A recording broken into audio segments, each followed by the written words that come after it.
Another day, another J. Fern's wife story. Kanina nga pala ay pinungusan ni J. Fern ang mga manok na nakatali dito sa gilid ng bahay namin at saka yung isang brood stag. 13 months old na kasi ang mga stag namin dito sa gilid pero hindi pa rin napupungusan at kahapon lang nila na ibitaw. Ayan, mga pogi na sila. Ito nga pala ay ang Sweater Boston. Early cording din ang ginawa namin sa kanila last breeding season. Dito lang talaga sila sa backyard inalagaan, hindi yan dinala sa range area at hindi pa rin yan dinadala doon sa farm. Ako lang ang nag-alaga sa kanila magmula sisiw hanggang ngayon. At ito naman ang Sweater Lemon. Halos magkakaedad silang tatlo. Kaya hindi ito nadala sa farm dahil ang mga kasamahan nito nung cockerels pa sila ay nabenta na lahat.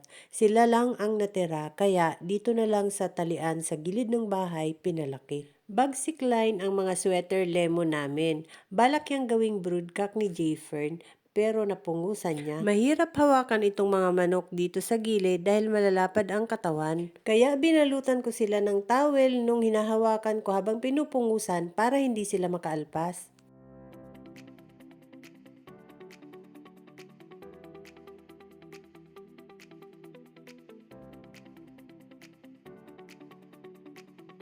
Ito naman yung isang Sweater Lemon din. Sa tatlong nakatali, ito yung pinakamalaki. Tumapang yata pagkatapos pungusan dahil yan sinusugod na ako.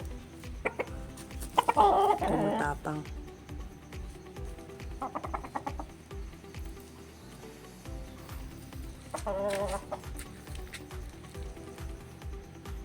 Mga 13 months.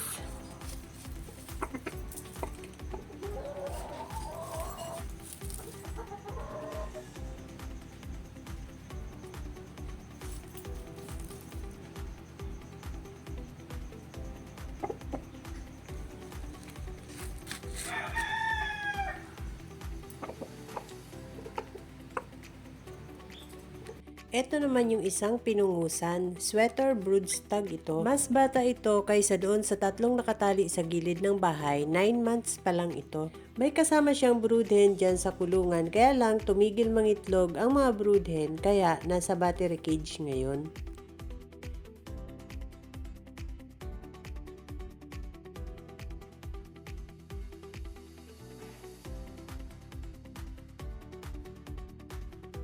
At nung 3:30 na ay biglang umambon. Kaya yan, nagpatuka na agad ako ng mga manok. Buti na lang, ambon lang ang ulan, hindi na lumakas.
That's all guys. Thank you so much for watching. Please like, share, and follow for more.